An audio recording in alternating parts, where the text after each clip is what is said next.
በተራዘመ የመለያ ምት አርሰናል ለካራባኦ ካፕ ግማሽ ፍጻሜ ደርሷል። የመለያ ምቱን ከኔለሽ አፈጻጸም ስለ አርሰናል የዘንድሮ ቡድን የሚነግረን አንድ በጎ ነገር አለ። ከዚሁ ደግሞ ካሸነፈበት ጨዋታም የታዩ ለቀጣይ ጨዋታዎች ለዋንጫው በተለይ ለፕሪሚየር ሊጉ ክብር ጉዞ ሊታረሙ የሚገቡ ድክመቶችም የታዩ አሉ። እነዚህን በፕሮግራማችን የመጀመሪያ ክፍል ዳስሳለሁ። እንደምን አረፈዳችሁ ውድ ስፖርት ቤተሰቦች። ረቡዕ ታህሳስ 15 ቀን 2018 ቀደም ሲል አንድ አድማጫችን ከደቡብ ኢትዮጵያ ጫፍ በላክልን አስተያየት ጀምረናል። ለዘላለም ሙላቱም አጋሮቻችንን መልእክቶቻቸውን ስላቀረበልን እንዲሁ ላመስግን። ያለ እነርሱ ድጋፍ ይህ ፕሮግራም ሊቀርብ አይችልምና በአገልግሎቶቻቸው በምርቶቻቸው እንድትጠቀሙ አበረታታችኋለሁ። እንዲሁም የጃንዋሪ መስኮት እስኪከፈት ለአንቷን ሴሜንዮ ዝውውር ተፋጠው የነበሩ በርከት ያሉ ክለቦች እንደነበሩ እናውቃለን። አሁን ከእነርሱ መካከል ፉክክሩን ማንቸስተር ሲቲ ሊያሸንፍ ጫፍ ላይ ደርሷል። ሲቲ ሴሜንዮን ካስፈረመ የዋንጫ ፉክክሩ ላይ ይበልጥ አቅም ሊያገኝ ብለን እንጠይቃለን። እስቲ ስለ ትላንት ፋብሪሲዮ ሮማኖ ያረጋገጠው አንድ ነገር በትልቆች ሚዲያዎች ሁሉ የተዘገበ ጉዳይ አለና ይህ የጋና ኢንተርናሽናል ወደ ኤቲሃድ የሚያመራ ይመስላል። ሲቲ አሁን ባለው አቅም ላይ ተጨማሪ ሴሜንዮ በቦርንመዝ እያሳየ ያለውን ብቃት እንዲሁ በሲቲ አቅም ላይ ከጨመረ ምን ማለት እንደሆነ እንግዲህ ግልጽ ነው። ግን ዝውውሮች ሁሉ ሁልጊዜ ደግሞ እንደሳሰበላቸው አይሆኑም። ያ ቢሆን ኖሮ ዛሬ ሊቨርፑል በሰፊ የነጥብ ልዩነት ሊጉን እየመራ እናየው ነበረ። ግምትን ሁሉ ያፋለሰ አጋጣሚ ነው በሊቨርፑል የደረሰውና ቢሆንም ግን የትኛውም ደጋፊ ጥሩ ተጫዋች ቀደም ሲል በነበረበት ክለብ ጥሩ የነበረ ተጫዋች ወደ ቡድኑ ሲቀላቀል ደስ ይለዋል። ቅርታ አድማጮች፣ ለበለጠም ለቡድኑ ተፎካካሪነት አቅም የሚሰጥ ስለሆነ የሴሜንዮ ወደ ማንቸስተር ሲቲ የሚያደርገው ጉዞ እየተባለ እንዳለው ከተጠናቀቀ ማንቸስተር ሲቲን በሌላ ብቃት እንደገና ሊያግዘው ይችላል። የፕሮግራማችን ሁለተኛ ክፍል አንቷን ሴሜንዮን ይመለከታል። ፕሮግራሙ ብስራት ስፖርት ነው። እያደመጣችሁ የምትገኙ ደግሞ በብስራት ኤፍኤም 101.1 የሬዲዮ ሞገድ በቀጥታ ነው። የኤፍኤም ስርጭት በሚደርስባቸው የሀገራችን አካባቢዎች በቀጥታ በሬዲዮ ሞገድ ይደመጣል። በመላው ዓለም ደግሞ እንዲሁም በተቀሩት የሀገራችን ክፍሎች ኮኔክሽን ባለበት ሁሉ በመንሱር አብዱልቀኒ ኦፊሻል ዩቲዩብ ቻነል በኩል እያደመጣችሁት ትገኛላችሁ። አዘጋጁ እኔ መንሱር አብዱልቀኒ ነኝ። ቴክኒሻናችን ተረኛዋ ደግሞ ዮርዳኖስ ብርሃኑ ናት። በቀጥታ ከብስራት ኤፍኤም ስቱዲዮ እያደመጣችሁን ትገኛላችሁ። እስከ 5 ሰዓት ድረስ ከአጋሮቻችን ጋር እንቆያለን። እስቲ በቅድሚያ የካራባኦ ካፕ ግማሽ ፍጻሜ ሩብ ፍጻሜ ትላንትናውን ጨዋታ ወደ ግማሽ ፍጻሜ አርሰናልን ካሳለፈው ጨዋታ መነሻነት እንደው ቴክአዌይ ሳለዋል ከጨዋታው የሚታዩ መነሳት ያለባቸውን ነጥቦች እናንሳ። ይሄ ታክቲካዊ ጉዳይ ከደቂቃ 1 እስከ ደቂቃ 90 ያለውን የምናወራበት አይደለም። አሁን ካራባኦ ካፕ 4 ቀርተዋል። በግማሽ ፍጻሜው አራቱም የፕሪሚየር ሊግ ክለቦች ናቸው። አሁን ካራባኦ ስሙን ይዞ ግን ሌላ ጠንካራ ከባድ ፉክክር የሚታይበት ውድድር ሆኖ ነው የሚመጣው። በግማሽ ፍጻሜ ኒውካስል ከማንቸስተር ሲቲ፣ ቼልሲ ከአርሰናል ደርሰዋል እና አራቱም የፕሪሚየር ሊጉ ብርቱ ጉምቱ ክለቦች ናቸውና ውድድሩን በግማሽ ፍጻሜ የበለጠ ያሳምረዋል። ከዛ በኋላ ሰፊ ሽፋን ጨዋታ በጨዋታ ሊሰጠው የሚገባ ይሆናል። ይሄኛው ግን ከጨዋታው የምንወስዳቸውን የትላንትና አበይት ነጥቦችን ብቻ የምናነሳበት ይሁን። አርሰናል በመለያ ምት 8-7 አሸንፏል። 8ቱንም የማዕዘን ምት አስቆጥሮ ፓላሶችም በቀላሉ አልተበገሩም።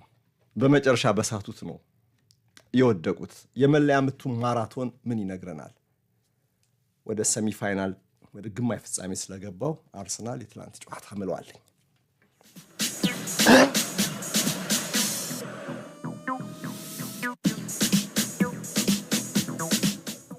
ከ1993 እንደ አውሮፓውያኑ አቆጣጠር ወዲህ አርሰናል ይህንን ዋንጫ አሸንፎ አያውቅም። የዋንጫው የሊግ ካፕ ስያሜው ግን በየጊዜው ሲቀያየር ቆይቷል እና አሁን ካራባኦ ካፕ በሚለው ይታወቃል። ካራባኦ ማለት የታይላንድ የኢነርጂ ድሪንክ ነው። ይህ ጉልበት ኃይል ሰጪ መጠጥ በተለይ በመላው ዓለም የሚታወቀው መሪው ቀዳሚው የኢነርጂ ድሪንክ ብራንድ ሬድ ቡል በስፖርቱም በእግር ኳሱም አካባቢ በደንብ ይታወቃል። ሬድ ቡል በአንድ ወቅት የበጀት ቅነሳ ባደረገበት ጊዜ በታይላንድ ተመሰረተና አይ ቲንክ አሁን 22-23 ዓመት ገደማ ዕድሜ ያለው ብራንድ ነው ካራባው። እና ብዙዎቻችን ካራባው ሲባል ግራ ሊገባን ይችላል። ካራባው የሊግ ካፑ ወይም የዚህ ሁለተኛ የጥሎ ማለፍ ዋንጫ የስያሜ ባለመብት ነው። ውድድሩ በአርሰናል ደረጃ ላሉ ክለቦች ቀዳሚ ምኞት ያልሆነ የትንንሾቹ ክለቦች ህልም፣ ዝቅተኛ የገቢ ጠቀሜታ የሚያስገኝ ያነሰ ዋጋ የሚሰጠው ውድድር ነው። ለዘንድሮ አርሰናል ግን ከወትሮ የተለየ ዋጋ አለው። የኮንፊደንስ፣ የህዝብ ግንኙነት ጥቅም፣ የልምድ ተሞክሮ እነዚህን ሁሉ ጥቅሞችን ሊያገኝበት የሚችል ውድድር ተደርጎ ነው የሚወሰደው። ስለዚህ ነው ትላንትና ወድቆ ቢሆን ኖሮ በአርሰናል አካባቢ ቁጭት ሊፈጥር ይችል ነበር። በደንብ አብራራዋለሁ። ከዛ በፊት ግን ስለ ኢኤፍኤል ካፕ ወይም ካራባው ካፕ በደንብ መረዳት ያለብን ነገር አለ። ያ የበለጠ አሁን ስለ አርሰናል የሚለውን ነገር ግልጽ ሊያደርግ ይችላል። በዚህ ውድድር ላይ በአርሰናል፣ በሲቲ፣ በኒውካስል፣ በእነዚህ አሁን ለግማሽ ፍጻሜ በደረሱት በቼልሲ ደረጃ የሚገኘው ውድድርን ከማሸነፍ የሚገኘው ገንዘብ ያን እዚህ ግባ የሚባል አይደለም። የአንድ ተጫዋችን አንድ ወር ደሞዝ እንኳን አይከፍልም።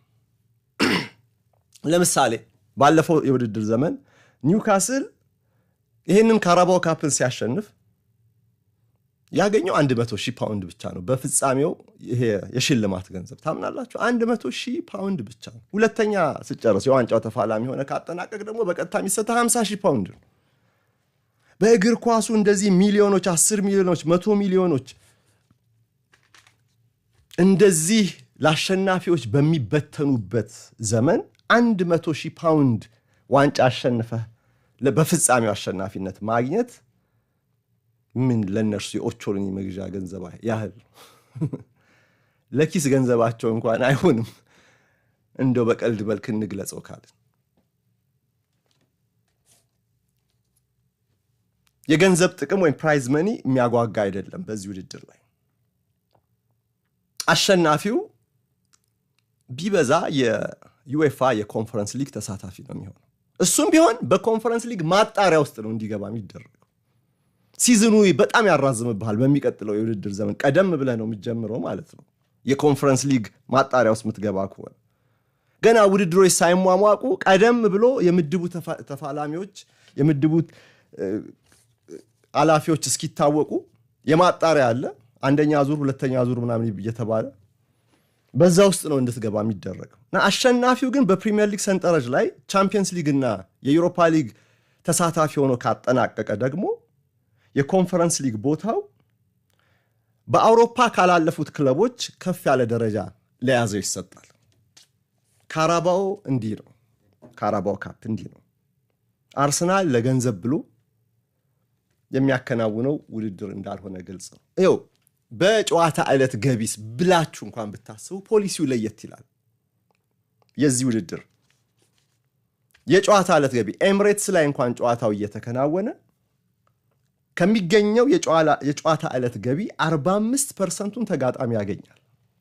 45%። አሁን ፕሪሚየር ሊግ ላይ 100% ባለሜዳው ቡድን ነው አይደለም ያገኘው የቲኬት ሽያጭ ገቢ። እዚህ ጋር 45%ን ተጋጣሚ 45%ን ባለሜዳው ያገኝና 10%ቱ ደግሞ ለአወዳዳሪው አካል ይሰጣል። አወዳዳሪው የእንግሊዝ ፉትቦል ሊግ ነው። ከፕሪሚየር ሊግ በታች ያለው ፕሮፌሽናል መዋቅሮችን ሁሉ የሚያስተዳድረው የሊግ አካል ማለት ነው። ኢኤፍኤል 10% ለውድድር ማስኬጃ ይወስዳል እና 45-45-10 የሚል ፖሊሲ አለው።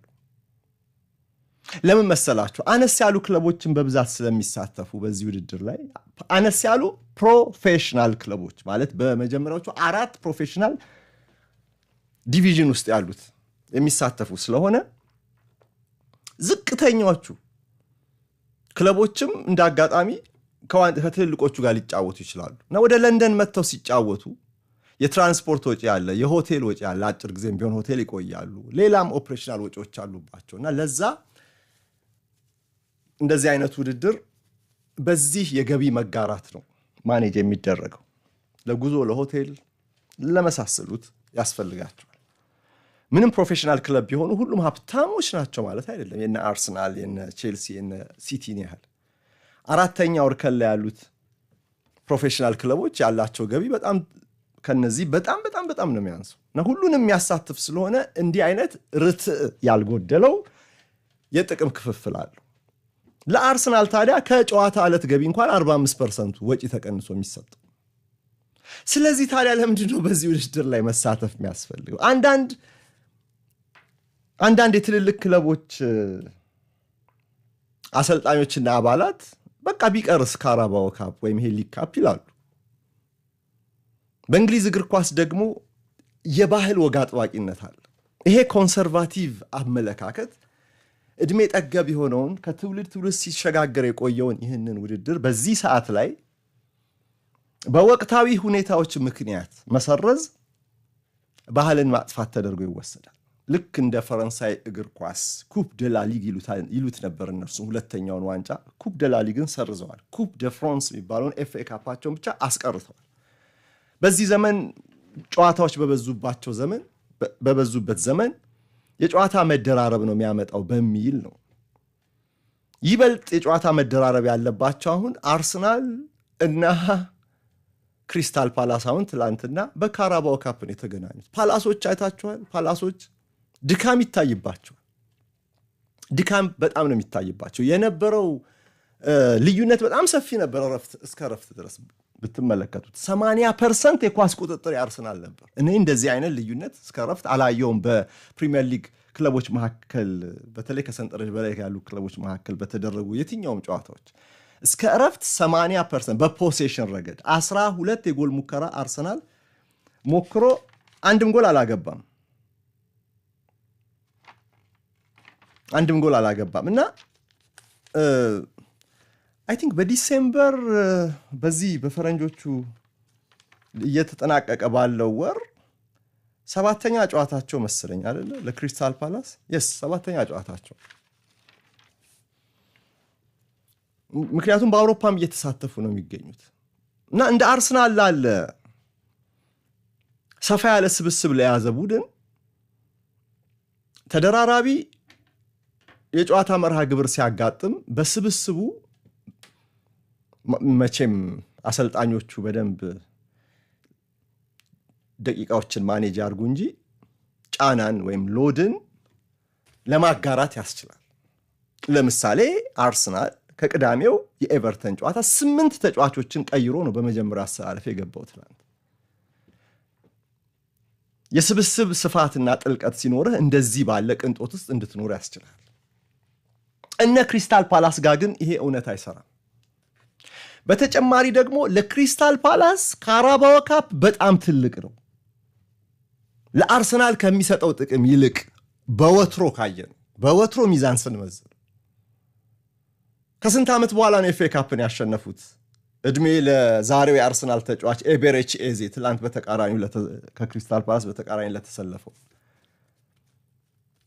ያ የጥሎ ማለፍ ዋንጫ በትውልዶች መካከል አንድ የሚገኝ ስለሆነ የካራባኦ ካፕ ወይ ሊግ ካፕም ይሁን ኤፍኤ ካፕ ድል ለነዚህ ክሪስታል ፓላስን ለመሳሰሉ ክለቦች በጣም ትልቅ ነው ለምሳሌ ኒውካስል ዩናይትድ አምና ኤፍኤ ካፕን ከ70 ዓመታት በኋላ ካሸነፈ የተፈጠረውን ነገር ማየት ትችላላችሁ መቼም ለሰሜን ምስራቅ እንግሊዝ እግር ኳስ የፈጠረው መነቃቃት ቀላል አይደለም ለደጋፊዎቹ ኮንፊደንስ ሁሉ ሳይቀር የሆነ አፒታይት መክፈቻ ተደርጎ ነው የሚወሰደው ለትልልቅ ክለቦች ግን ለነ ኒውካስል እና ለነ ክሪስታል ፓላስ ስቲል ኒውካስል ትልቅ ነው ግን ዋንጫ በየ5 ዓመቱ አንዴ እንኳን ዋንጫ ማግኘት ለማይችሉት ዋንጫ ስለየትኛውም ዋንጫ ትንሽ የሚባል ነገር የለም ለደጋፊው በቃ የዋንጫ ፍጻሜን ደስታ ያንን ሴሌብሬሽን ፓርቲ ይፈልጉታል ናፍቋቸዋል ትውልዶች ከነርሱ በፊት የነበሩ 2-3 ትውልዶች እንኳን ያንን ሳያዩ ነው የኖሩት ግን ክለባቸውን የአመት ቲኬት ገዝተው ስቴዲየምን ጠቅጥቀው በየጨዋታው ላይ ድጋፋቸውን ሳይቆጥቡ ስሜታቸውን ኢንቨስት እያደረጉ ዘመናትን ቆጥረዋል። ይሄ ነው ደጋፊነት ማለት። እንደዚህ ደጋፊዎቻቸው ምንም ጉልበታቸውን ኢሞሽናቸውን ለማይቆጥቡላቸው ደጋፊዎች እነዚህ ክለቦች ስጦታ መስጠት አይችሉም፣ የዋንጫ ስጦታ መስጠት። ለዚህ ነው በዘመናት አንዴ ኤፍኤ ካፕን ሲያሸንፍ ክሪስታል ፓላስ ደቡብ ለንደን ፓርቲ የጀመረው ያኔ። ልክ እንደዚሁ ከ70 ዓመታት በኋላ ኒውካስል ይሄንኑ ካራባውን ሲያሸንፍ ደግሞ አምና ሰሜን ምስራቅ ታይንሳይድ አካባቢ የነበረው ደስታ ለየት ያለው ለዚህ እና የዋንጫውን ዋጋ ከመዘን ነው እዚህ ጋር ይበልጥ በታሪካዊነቱ ለክሪስታል ፓላስ ዋንጫዎችን ከዚህ በኋላ ለማሸነፍ እድል ጠባብ እድል ብቻ ላለው ክለብ ትልቅ ነው። ኦሊቨር ግላስነር ለግማሽ ፍጻሜ መድረስን ከሚኬል አርቴታ በላይ ፈልገውት ሊሆን ይችላል። ግን በአንድ ነጥብ እዚህ ጋር አርሰናል በኤክሰፕሽን ዘንድሮ መታየት አለበት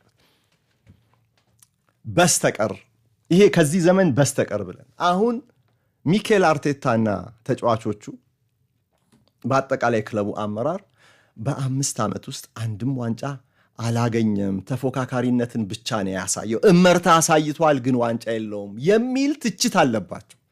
ዋንጫ የለውም ሲባል በቀጥታኛ ወደ አይነ ህሊናችን የሚመጣው ፕሪሚየር ሊግ እና ቻምፒየንስ ሊግ ሊሆን ይችላል። ከአርቴታ በፊትም የነበሩ የአርሰናል ጥሩ አሰልጣኞች እንኳን ቻምፒየንስ ሊግን አላመጡ። ቻምፒየንስ ሊግ እዚህ ጋር ቀዳሚ አንገብጋቢ ነው የሚባል ነገር በፕሪሚየር ሊግ ግን ይሄንን የ28 ዓመት ታሪኩን ከ2004 ወዲህ ያለውን ይቀይር ዘንድ ከባድ ጫና ውስጥ ነው ያለው። ይሄንን ለማድረግ ጥርጊያ ያበጅ ዘንድ ታዲያ ካራባኦ ካፕ እንደ አፒታይዘር ሊቆጠር ይገባል። ይህንንም የህዝብ ግንኙነት ጫጫታንም ጸጥ ለማድረግ የዘንድሮ ካራባኦ ካፕ ለአርሰናል በጣም ያስፈልጋል። እንዳልኳችሁ ለቡድኑ ኮንፊደንስ፣ የዋንጫ አሸናፊነት ሴሌብሬሽን ያስፈልጋል። የፋይናል የዋንጫ ፍጻሜን የማሸነፍ ስነ ልቦናን ምንም ይሁን ዋንጫው ይሄ ስብስብ ያስፈልገዋል። በተጨማሪ ያንን ትችት ጸጥ ለማድረግ ያስችላል። በየሚዲያው ላይ 5 ዓመት አሁን 6 ሞላው አይደለ? ሚኬል አርቴታ የመጀመሪያው ዓመት ላይ አግኝቷል ኤፍኤ ካፕ፣ ግን ከዛኛው ሲዝን አንድም ተጫዋች በዘንድሮ ውስጥ የለም። በዚህ ማሊያ ዋንጫ ሴሌብሬሽን ይፈልጋል። ዋንጫ የማሸነፍ ተሞክሮም ወደ ስብስቡ ስነ አእምሮ ውስጥ ይቀላቅላል።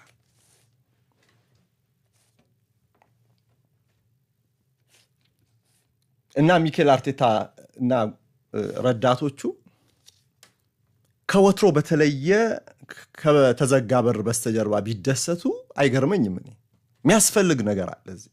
ካራባኦ ካፕ እንደምታውቁት የጆዜ ሞሪኖ የፔፕ ጋርዲዮላ ኋለኛ ተከታታይ ስኬቶች በር መክፈቻ የመጀመሪያ ዋንጫ ነው። እነርሱም በዛ ነው አፒታይታቸውን የከፈቱት። ከዛ ነው ፕሪሚየር ሊግ ሜን ኮርስ ሆኖ የሚመጣው፣ ቻምፒየንስ ሊግም እንዲሁ። እና ይሄንን የዋንጫ አሸናፊነት ስነልቦና በቀላሉ አንየው። በጣም ስለምንንቀው ውድድሩ በቀላሉ አንየው። ዘንድሮ አርሰናል በተለየ ይፈልገዋል። በተለየ ሲፈልገው ግን ትንንሽ ክለቦች እነ ክሪስታል ፓላስ በሚፈልጉት አይነት ፍላጎት አይደለም። ይሄ በተለየ ፍላጎት ነው እዚህ። ስለዚህ የትላንቱ ጨዋታን ማሸነፍ አስፈላጊነቱ ለአርሰናል እዚህ ጋር ሊሰመርበት ይገባል ማለት ነው። እንደዛም ሆኖ ስብስቡ ሰፊ ስለሆነ ሚኬል አርቴታ 8 ተጫዋቾችን ከቅዳሜው የኤቨርተን አሰላለፍ ቀይሮ ቢመጣ እንኳን የመጀመሪያው አሰላለፍ በራሱ ጠንካራ ነው ካለው ስኳድ ዴብዝ መነሻነት። ጋብሪኤል ጄሱስ ወደ ጨዋታ ተመልሷል። ትላንትና ጨዋታ ጀምሯል። ፊት ላይ ማድዌኬና ማርቲኔሊ ቀኝና ግራ አሉ። ኤዜ፣ ሜሪኖ፣ ኖርጋርድ፣ ክሪስቲያን ኖርጋርድ መሃል ላይ ተጣምረዋል። ሌዊስ ስኬሊ፣ ካላፊዮሪ፣ ሳሊባ እና ቲምበር። ካላፊዮሪ በግራ መሃል፣ ከኬፓ አሪዛባላጋ ጋር ጀምረዋል። ይሄ ስብስብ ራሱ አርሰናል ምን ያህል በተጫዋቾች ስኳዱን እንደገነባ ማሳያ። እስቲ እነዛን እናሳርፍ ጫና የበዛባቸውን ተብሎ እንኳን በዚህ አሰላለፍ መግባት ይቻላል። ይሄ ራሱ በፕሪሚየር ሊግ ላይ እንኳን በርከት ያሉ ጨዋታዎችን ማሸነፍ የሚችል ፖቴንሻል ያለው ስብስብ ነው። እስቲ ኤቤሪቺ ኤዜን የመሰለ ተጫዋች ባለፈው ጨዋታ ምንም ሳይጫወት አንዩዝድ ሰብ ሆኖ ለዚህኛው ጨዋታ መጥቷል። ሜሪኖ ትላንትና 3 ቦታ ነው የተጫወተው በ3 ፖዚሽን ትንሽ ደቂቃም ቢሆን ሶስተኛው 3 ፖዚሽን ካስተዋላችሁ ሲጀምር በቀኝ 8 ቁጥር ቦታ ጀመረ። ኤዜን በግራ እሱ ራሱ በቀኝ ሆኖ ኖርጋርድ የትራያንግሉ ጀርባ ሆኖ መሃል ሜዳ ላይ የቀኝ 8 ሆኖ ኦዴጋርድ 67ኛው ደቂቃ ላይ ከገባ በኋላ ደግሞ የግራ 8 ሆነ። ግራ 8ቱን ያዘ የኤዜን ቦታ ኤዜ ስለወጣ ኦዴጋርድ የተለመደውን ቦታውን ያዘ። ኖርጋርድ ቀጠለ። ከዛ ደግሞ 86ኛው ደቂቃ ላይ ደግሞ ዴክላን ራይስ በጋብሪኤል ጄሱስ ሲቀየር ደግሞ ሚኬል ሜሪኖ በፎልስ ናይን ቦታ ወደፊት ተጠግቶ ቀሪዎቹን ደቂቃዎች ተጫወተ። አሁን በዚህ ዘመን ቨርሳታይል ተጫዋቾች ለምን እንደሚፈለጉ ይሄ ጥሩ ማስረጃ ነው። ሁለገብ ተጫዋቾች በተፈለጉት ቦታዎች ላይ በአንድ ጨዋታ እንዲህ ባለ የሚና ለውጥና ተለዋዋጭ አገልግሎት ሊጫወቱልህ ይችላሉ። ሜሪኖ በዚህ በኩል ትላንትና ቡድኑ አሰልጣኙ ተጫዋት ባለበት ቦታ ሁሉ እንዲህ እየተቀያየረ በ3 ፖዚሽን ነው የጨረሰው። እንግዲህ ስኳድ ዴፕዝ የስብስብ ጥልቀት ራሱን የቻለ አማራጭ ይሰጣል አሰላለፍን በዚህ መልኩ ለመቀያየር። በተጨማሪ ደግሞ እንደዚህ ያሉ ቨርሳታይል ተጫዋቾች መኖራቸው ደግሞ እዛው ጨዋታ ውስጥ ወይም እንዳስፈላጊነቱ በቀጣይ ጨዋታዎች ተጫዋቾች ቢጎዱ እንኳን ሌሎች ፖዚሽኖችንም በመሸፈን ደግሞ ያገለግላሉ። ሜሪኖ 8 ነው፣ ተፈጥሯዊ 8 ነው። ግን በሐሰተኛ 9 ቁጥር ደግሞ ጊዮኮሬሽ በተጎዳ ጊዜ ሲያገለግል ነበር። አሁን እንደዚህ አይነት ብዙ ተቀያያሪ ቱሎች እጁ ላይ ያለ ሚኬል አርቴታ የእርሱ ማኔጅ የማድረግና ተጫዋቾቹን እንዴት አድርጌ ላሰልፍ በምን አይነት ታክቲክ የሚለው የሰመረለት ይሁን እንጂ ስብስቡ ጠለቅ ያለ ነው የሚባለው መቼም ተጫዋቾች ቁጥራቸው ስለበዛ ተቀያሪዎች ስለበዛ ብቻ አይደለም። ፖዚሽናል ለውጥ እንኳን ቢያደርጉ አሁን ማድዌኬን ብታየው በቀኝ ተጫወተ አይደል፣ በግራም መጫወት ይችላል። ኤዜ 8 ነው፣ ከግራ ያሰለፈው አይደል ብዛም አያመረቃም። ግን የበለጠ ግን የፎርሜሽን መጠነኛ ለውጥ ቢያደርግ 4-2-3-1 10 ቁጥር ቦታ ላይ ኤዜ ምርጥ ነው። ኖርጋርድ ንጹህ ተቀያሪ ነው ለ6 ቁጥር ቦታ። በሚኬል አርቴታ በጣም ይወደዳል። ኖርጋርድ ይወደዳል ስላችሁ ለአሰላለፍ ቅድሚያ እየተሰጠው ማለቴ ሳይሆን በባህሪው ምራቁን ዋጥ ያለ ተጫዋች በመሆኑና በዛ በ6 ቁጥር ቦታ ለቡድኑ የሚሰጠው የቁመት ፊዚካል ፕሬዘንስ እንዲሁም ልምዱም ቀላል አይደል። እንደዚህ ላሉ ጨዋታዎች ሁነኛ ተሰላፊ ነው። ሪካርዶ ካላፊዮሪ የምታውቁት ነው። በአብዛኛው የሚጫወተው በግራ በኩል ነው ዘንድሮ። ግን አሁን በግራ መሃልም መሰለፍ ይችላል። ከሳሊባ ጋር ተጣምሮ መጫወት ይችላል። በጣሊያን ብሔራዊ ቡድን ስለሚጫወት ጣሊያን ብሔራዊ ቡድን ተፈጥሯዊ የመሃል ተከላካይ ነው። ዩሪያን ቲምበር መሃልም ሲጫወት ነበር፣ ቀኝም ይጫወታል፣ ግራም ይጫወታል። እንደዚህ አይነት ቨርሲቲሊቲ ኢቭን ማርቲኔሊ ራሱ ውሰዱት፣ ግራ ነው ብዙ ጊዜ የሚጫወተው። ሲያስፈልግ ግን ቀኝ ላይም በቀኝ በኩልም እንደዚሁ ሲሰለፍ እናየዋለን። በቀኝ ተሰልፎም ጎል ያስቆጠረበት ጊዜም አለ።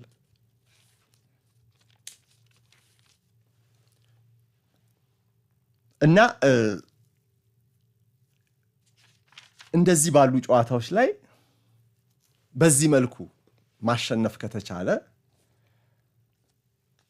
መቼም በሻምፒዮንነት ጉዞ በዋንጫ አሸናፊነት ጉዞ ሁሌ ትልልቆቹን አትገጥመው ወይም ሁሌ ትንንሾቹን አትገጥመው።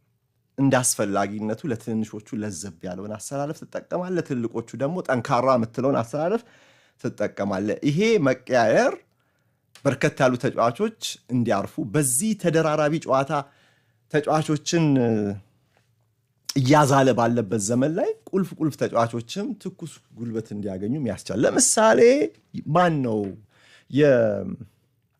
ኤቨርተኑ አሰልጣኝ ባለፈው ሳምንት መጨረሻ የዓለማችን ምርጡ አማካይ ነው በዚህ ሰዓት ብለው ያወጁለት ዴክላን ራይስ በኤቨርተን ጨዋታ ላይ ያንን ድንቅ አገልግሎቱን የተለመደ ድንቅ አገልግሎቱን እናያለን አይደለ? ከሳጥን እስከ ሳጥን ያለ እርሱ አርሰናል እንዴት አይነት በቃ እንዴት አይነት ግርማ ይኖረዋል። አሁን ግን ትላንትና 86 ደቂቃ እሱ አልነበረም። በቀደሙት ዓመታት አርሰናል በዚህ ደረጃ ያለ ቁልፍ ተጫዋች ቤንች ካደረገ በእርሱ ቦታ የሚተካው ቋሚ ተሰላፊ ያን ያህል ስም ያለው ላይሆን ይችል ነበር፣ ወይም ደግሞ በሁለቱ መካከል ያለው የችሎታ ልዩነት በጣም ሰፊ ይሆን ነበር። አሁን ግን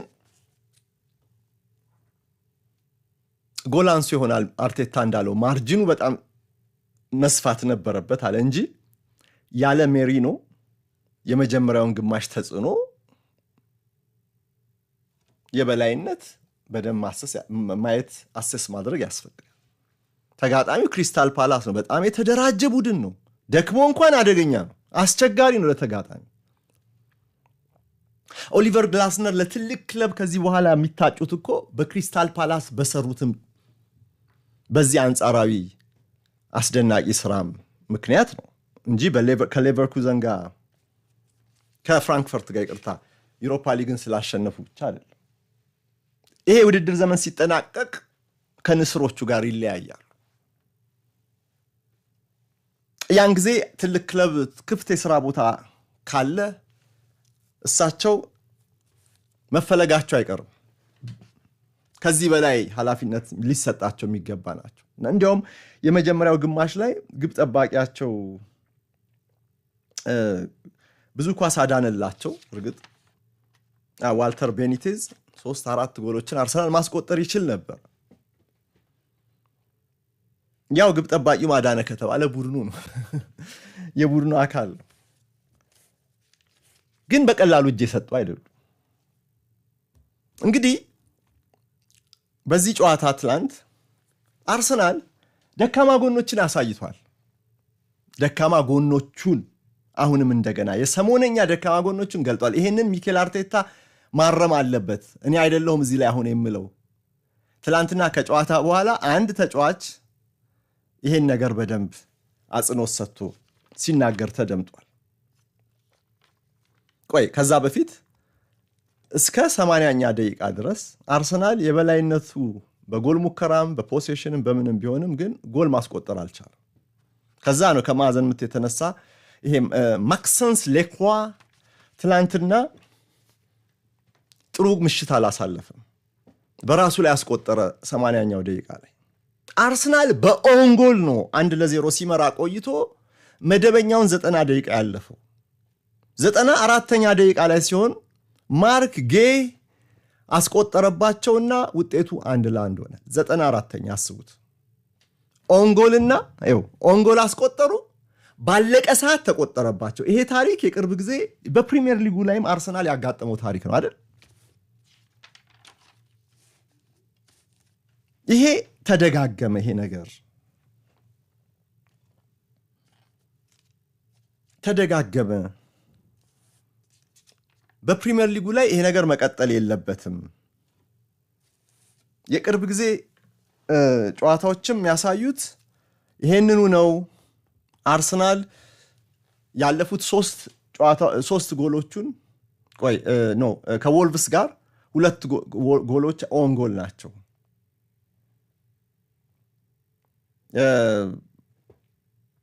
ካለፉት 4 ጎሎቹ 3ቱ ኦን ጎል ናቸው። አንዱ ፍጹም ቅጣት ምት በተከታታይ በ3ቱ ጨዋታዎች። ከዚያ ደግሞ በመጨረሻ ሰዓት ተቆጠረበት በሚለው ደግሞ ማየት አለብን። አስቶን ቪላ ላይ የመጨረሻ ሰዓት ላይ ነው የመሸነፊያ ጎል የተቆጠረው። ወልቭስ ላይ የአቻነቷን ጎል ተኩላዎቹ ያገቡት ባለቀ ሰዓት ነው። ትላንትና በክሪስታል ፓላስ 94ኛው ደቂቃ ላይ ነው በቃ 1-0 አሸነፍን እያሉ በሚያስቡበት ሰዓት ላይ ነው አሁንም የተቆጠረባቸው። ይሄ ደካማ ጎል ጫና ሲበዛባቸው በመጨረሻ ደቂቃ ላይ ተከላካዩ አካባቢ የሆነ የሚታይ አለመረጋጋት አለ እና አርቴታ ይሄንን ያውቃሉ። ይሄ ድክመት መሆኑን ተገንዝበውታል። ግን ምን መሰላችሁ አሁን ይሄ ቡድን የማይሸነፍ ቡድን ባይሆንም እንኳን ግን የአሸናፊነትን ባህል ግን በሰፊው ያዳበረ ያው እዚህ በሀገራችን ያለው ሰፊ ደጋፊ እንዲሁም ደግሞ ተቃራኒ ደጋፊዎችም መካከል ከተቃራኒ ደጋፊዎች ጋር ባለው ብሽሽቅ እና ያለፉትን 3-4 ዓመታት ታሪክ እያነሱ ይሄ የመስጋት ነገር ካልሆነ ልብ ብላችሁታል። በሁሉም ውድድር ላይ እኮ አርሰናል 23 ጨዋታዎች ላይ የተሸነፈው አንድ ብቻ 23 ጨዋታዎች አንዱን ብቻ ነው የተሸነፈው። እንደው የአቻ ውጤት አብዝቶ ቢሆን እንኳን ይሄንን ለማለት ይከብደኝ ነበር። ከ23ቱ አራቱን አቻ ጨርሷል። ትላንትና ከአራቱ አንዱ ነው እንግዲህ አቻ ጨርሶ ነው በመለያ ምት 8-7 ያሸነፈው። ይሄን ኮንሲስተንሲ ይሄን የማሸነፍ ሲሪያል ዊነር የመሆን ነገር በአብዛኛው ማለት ጥቂት ጣልጣል መቼም የትኛውም ክለብ አሁን የአስቶን ቪላ ተከታታይ 10 ጨዋታ በዚህ ረገድ ሁሉንም ጨዋታ አሸንፎ መጥቷል። ይሄ ምን ያህል ከዚህ በኋላ ይዘልቃል? እስካሁን ያለው ምርጥ ነው፣ አስደናቂ ነው። ግን መቼም ይሄ ዊን እያለ እስከ ሲዝኑ ማጠናቀቂያ ሊቀጥል አይችልም። አረ ሲዝን ማጠናቀቂያ ተውትና 4-5 ጨዋታ እንኳን ከዚህ በኋላ ሊከብደው ይችላል። የትኛውም ቡድን ነጥብ ይጥላል፣ ይሸነፋል። ሽንፈቱ አይብዛ እንጂ እዚህ ጋር በአስቶን ቪላ ነው አርሰናል የተሸነፈው በሁሉም ውድድሮች ከ23 ጨዋታዎች እና ዘንድሮ ሙግት ይዣለሁ። ተሳስቼ ከሆነ አላውቅም። በራሴ እይታ በራሴ እምነት ግን ይሄኛው አርሰናል በሁሉም ውድድሮች ላይ ድክመቶቹ አልፎ ቢታዩ እንኳን የትኛውም ሻምፒዮን ድክመት አለው። የትኛውም ሻምፒዮን ከዚህ በፊት ሻምፒዮን የሆኑ ቡድኖችን ካያችሁ ግን ጥንካሬው በጉልህ ይህንን የውድድር ዘመን በትልቅ ዋንጫ ያጠናቅቃል ብዬ እንድገምት ያደርገኛል። ጥንካሬው ሳይሆን ጥንካሬዎቹ ጉልህ የሆኑ ጥንካሬዎች አሉ። እቺ መርበትበቷ ነገር ባለቀ ሰዓት ሳጥን ውስጥ ያለ አለመረጋጋት፣ ትኩረት ማነስ ምናምን ለነ ሚኬል አርቴታ አንድ በቶሎ ሊታረም የሚችል ነው የሚል ተስፋ ያሳድራል። ለምን ጋብሪኤል ማጋሌሽ ሲመለስ የማጋሌሽ ሳሊባ ጥምረት እንደዚህ ላለው የትኩረት መበተን በሉት መረጋጋት በሉት ይሄ ነርቨስነስን የማስወገድ ጉዳይ በዛ በኩል የተሻለ ጥምረት ነው። በልምድም በመግባባትም በደመ ነፍሳዊ ዝግጁነትም በሁሉ ነገር ካያችሁ የጨዋታ ሁኔታዎችን በመቆጣጠር የጨዋታ ሁኔታዎችን ማኔጅ በማድረግ ከዛም አልፎ ጎል በማስቆጠር ማጋሌሽ ያለው ቦታ አገልግሎት ቀላል አይደለም። አሁን በጉዳት ከሜዳ ውጪ ብዙ መቆየት ባይፈለግም ግን በአንድ በኩል ሲመለስ በጥሩ ፊትነስ ሲመለስ እንጂ እንደ ረፍትም ይቆጠርልሃል እኮ ጉልበትህን ያዛርግሃል። በተከታታይ ጨዋታዎች ላይ በጥሩ ፊትነስ የመቀጠል ጉዳይ የሪትም ጉዳይ ስለሆነ ይፈለጋል ወትሮ። ግን ደግሞ ከተጎዳ ብሌሲንግ ኢን ዲስጋይዝ ይሄ ለበጎ ነው የምትልባቸው እድሎች አሉ። በየጨዋታው ላይ እንደዛ ሲለፋ ፊዚካሊ ኢሞሽናሊ ሜንታሊ ያንን ሁሉ ነገር ሲያሳይ የቆየ ተከላካይ መጎዳት ለስነ ልቦና ጥሩ ባይሆንም ግን በቶሎ መመለስ እንደ ኤሲኤል አይደለምና በቶሎ መመለስ ከቻለ እንደዚህ ያለው የአርሰናል የመጨረሻ ደቂቃ የመከላከል ትኩረት ማነስ በሉት ወይም አለመረጋጋት በሉት ምናምን ሊታረም ይችላል።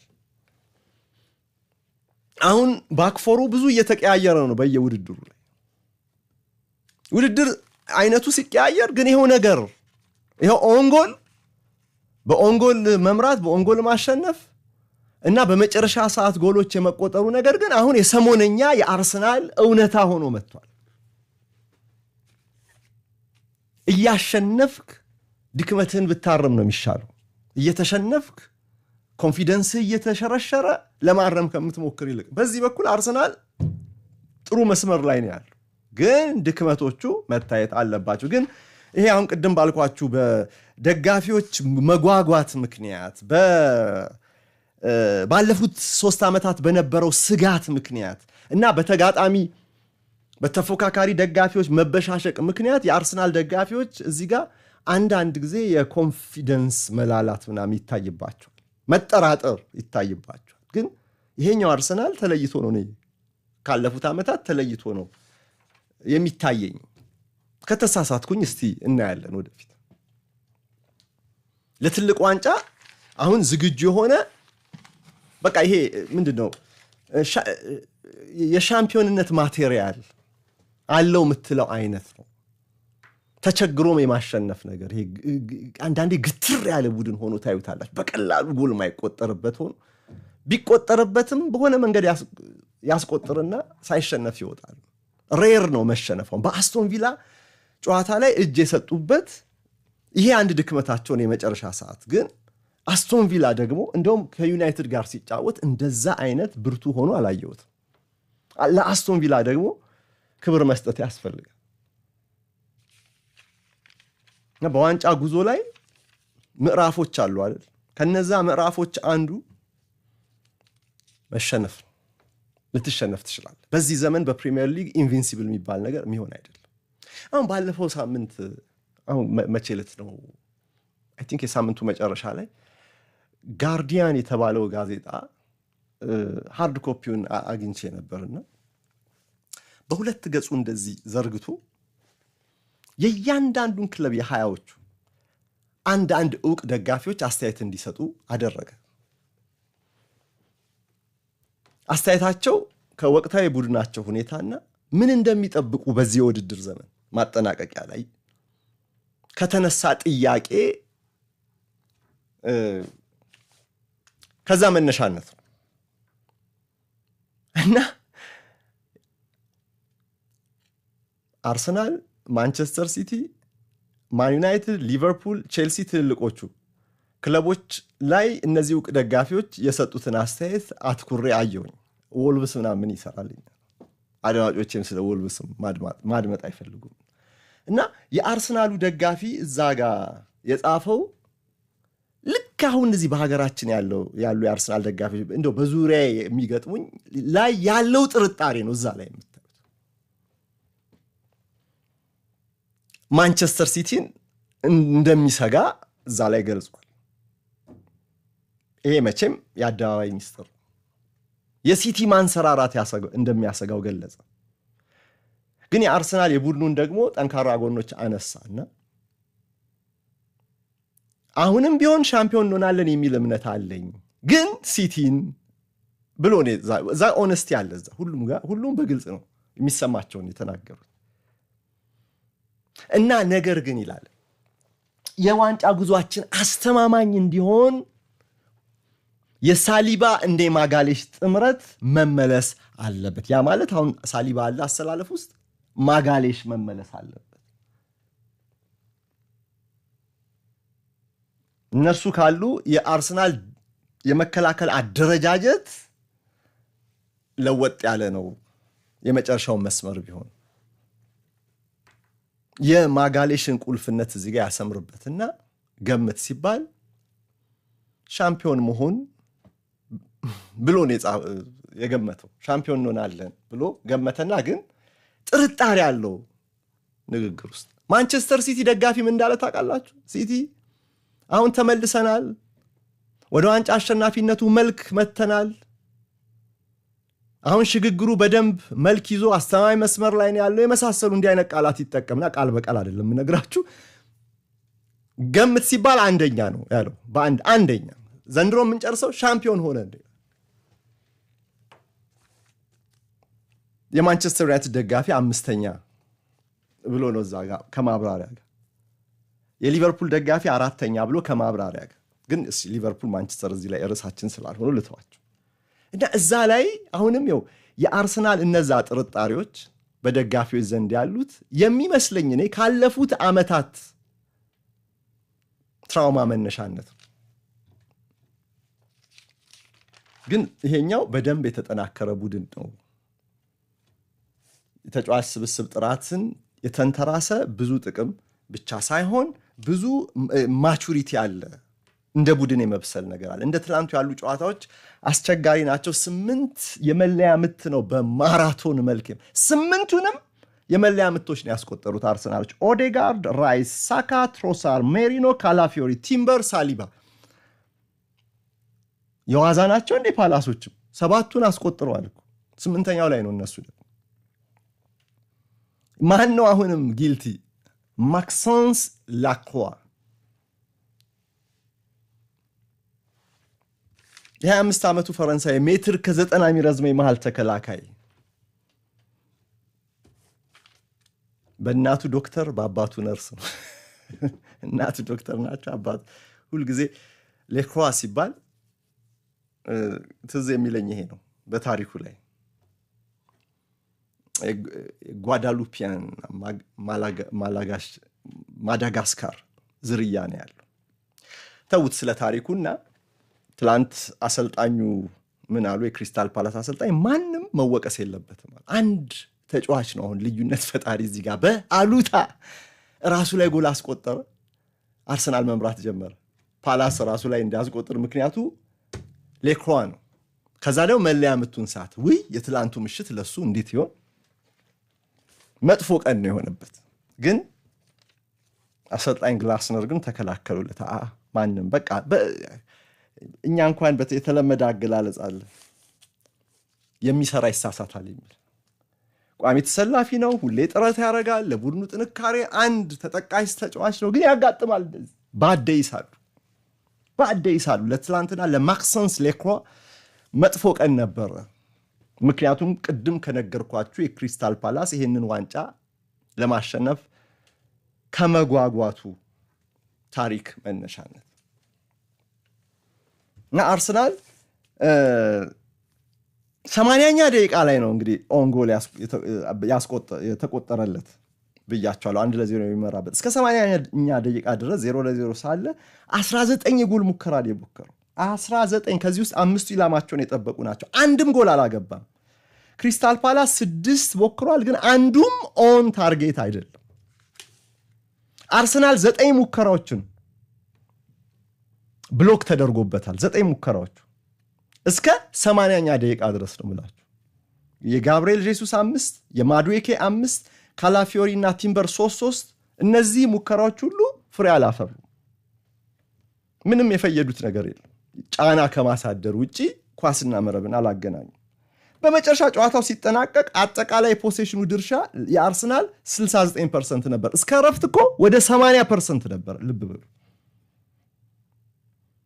በመጨረሻ አርሰናል 25 ጊዜ ሞክሯል፣ ፓላስ 8 ጊዜ። 69% ኳሱን ይዞ በኦን ታርጌት 7-1 አንዷን የተቆጠረችው በቃ ማርጌ 94ኛው ደቂቃ። ለዚህ ነው በ1-1 ውጤት ወደ መለያ የምትሄዱትና ይሄንን ማራቶን ፔናልቲ ኪክ በአንዱም መለስ አላሉ። የጨዋታዎች መጨረሻ ላይ የሚታየው መከላከሉ አካባቢ የሚታየው ዓለም የሆነ ነርቨስነስ ተጫዋቾቹ በቡድን ውስጥ የተሰራጨ እንዳልሆነ ነው የምታዩት። እዚህ ጋር በዛ ሰዓት አይ እንሸነፍ ይሆን የሚል ጭንቀት የለም። ሁሉም በአስተማማኝነት ያስቆጠሩት እና ይሄ አሸናፊነትን ለማስቀጠል ያለው ጥቅም ቀላል አይደለም። ያንን ለማወቅ ቢሸነፉስ ኖሮ ዛሬ ምን አይነት ርዕሰ ዜና ነው የሚጻፍ የነበረው የሚለውን መጠየቅ ያስፈልጋል። ሚኬል አርቴታ ምን አለ?